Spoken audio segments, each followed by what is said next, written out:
Bonjour tout le monde, on se retrouve aujourd'hui pour le déballage de Last Second Quest, donc les quêtes de dernière seconde. Donc c'est un petit jeu qui est de 2 à 5 joueurs qui prend à peu près une vingtaine de minutes. Et donc en fait on devient des aventuriers. Le but du jeu est en fait de se créer un inventaire. Et on doit virer une carte qui va nous dire vous devez absolument apporter telle chose. Vous ne devez pas apporter telle chose. Et il y a un paquet d'objets qui va être mis au centre et vous devez les prendre plus ou moins rapidement pour essayer de remplir votre grille. Et par la suite, par contre, comme les objets n'ont pas nécessairement de classe directe, par exemple, vous devez avoir des armes, mais vous pouvez amener une grenouille, et là, vous allez devoir défendre en disant ben, ma grenouille est en fait une arme parce que, et si les autres joueurs acceptent, ben, vous allez avoir votre point, sinon, non. Donc, vous devez avoir un groupe de joueurs qui est prêt à ça, parce qu'il n'y a aucune charte de ce que j'ai compris qui vous dit, ben, en fait, c'est pas, il y a une partie que c'est un jeu de vitesse, mais il y a une partie que, il y a un peu de négociation, on va dire, au travers de ça, qu'il faut quand même jaser un peu. Donc c'est un peu ça le petit bémol en fait sur le jeu et pour le groupe, parce que vous avez pas, comme je disais, de charte. Donc pour dire la grenouille, ben elle fit dans telle catégorie, mais elle ne fit pas dans telle catégorie. Et ça existe pas, de ce que j'ai compris dans le jeu. Donc ça va vraiment être vous qui allez devoir défendre vos points là-dessus. Donc la boîte très rigide, donc une belle boîte efficace, donc pour les 20 ans de whisky, semblerait-il. Donc, on a le livre de règles qui nous indique directement, voici tout mettre ça en plein milieu de la table. Donc, ça a pris beaucoup d'images pour ça. Donc, on prend nos objets, on les met là, et après ça, ben, on résout les pénalités et les trucs. Puis, la question de validité, comme je disais, donc, si un joueur qui indique que c'est pas valide pour un autre, exemple, un joueur a pris une pelle pour une arme, parce qu'évidemment, tu pourrais frapper quelqu'un avec, et on doit donc voter en groupe pour savoir si c'est fonctionnel ou pas. Donc, voilà. Donc, les icônes, donc des armes de mêlée, des armes à distance. Donc, on pourrait sensiblement lancer n'importe quoi. Donc, il faut prendre un peu tout ça. On a un paquet de feuilles de punch qui est tout shrink-wrappé ensemble. On a, donc, quelques sacs fournis. Donc, 3 petits sacs et un grand sac. Et on a une série de cartes. Donc, évidemment, comme vous doutez déjà de ce que je vais dire, il est fort probable que les cartes, une fois slivées, ne retourneront pas là. Hein? Ça, c'est...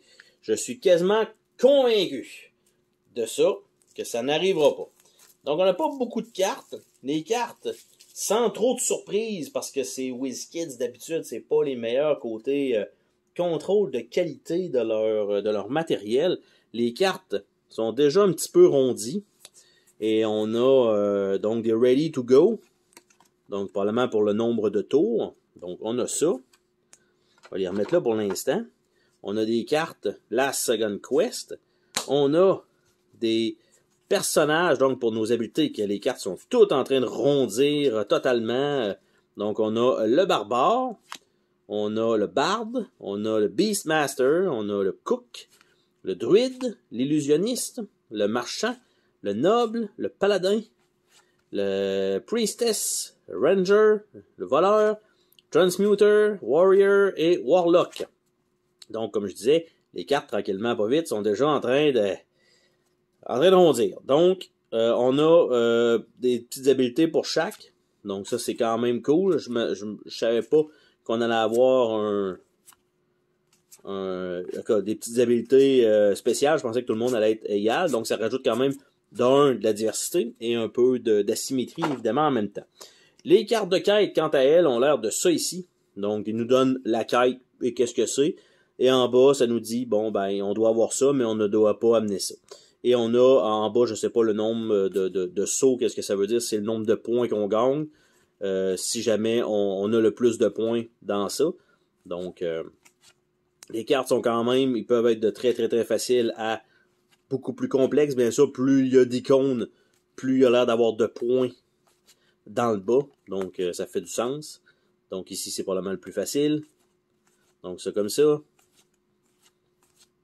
Et voilà. Et tout le monde pige dans la même pile d'objets, par contre. Donc ça, c'est quand même important à savoir. Donc on va ouvrir le petit paquet de punch. Les cartons sont pas excessivement épais de ce que je peux voir. Je vais dire, ça va être fonctionnel, mais dès que les tuiles vont être un peu plus grandes, c'est sûr et certain que les cartons vont rondir. Ça, je suis convaincu d'avance que c'est ce qui va se passer. Donc, première des choses, là-dessus, on a les plateaux des joueurs, qui est juste un petit carton comme ceci. Donc, on peut avoir un gros plateau comme ça, ou on peut plutôt y aller par un genre de sac à dos. Donc, si on peut avoir deux versions, on va dire, du jeu modulable, ben, c'est cool. Donc, on a ça, qui va être pour les joueurs. Par la suite, on a ce qui semble être un peu la même chose, mais un peu plus gros, donc avec des caisses, donc qui rajoute un genre de pattern un peu plus difficile encore. Évidemment, là, ils sont tous pareils pour tous les joueurs, mais, somme toute, ça rajoute donc encore une fois de la rejouabilité, chose que je ne m'attendais pas nécessairement. Toujours une bonne chose.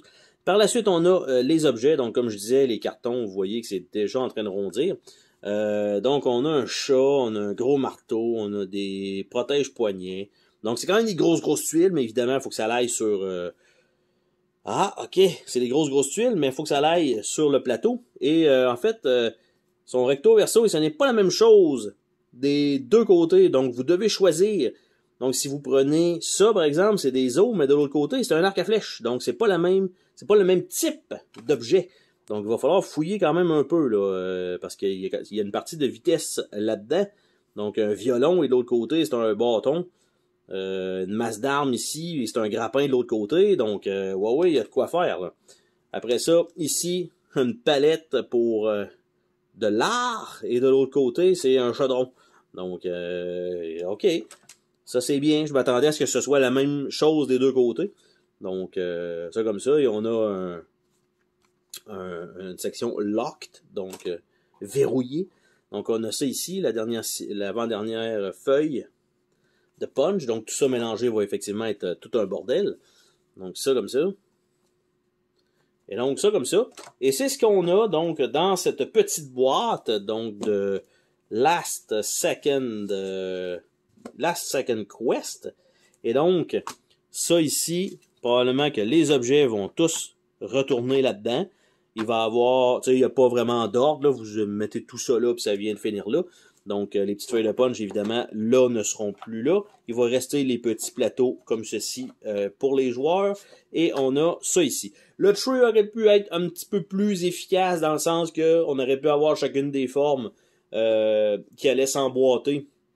Donc, tout cela qui est en croix aurait pu être tout dans un emplacement et tout ça. Ça aurait été encore mieux pour la boîte. Mais je comprends, d'habitude, comme je disais, WizKids, d'habitude, ce n'est pas les meilleurs de ce côté. Donc, les cartons sont un petit peu minces, ce qui fait que ça va rondir. On va les placer sur les cartons, ils vont passer leur temps à tourner. Mais bon, ça fait partie un peu du deal. Et également, c'est sûr que le jeu n'est jamais... n'a jamais un très gros prix non plus. Donc, c'était le déballage de Last Second Quest et on se dit à la prochaine pour une autre vidéo. Salut tout le monde!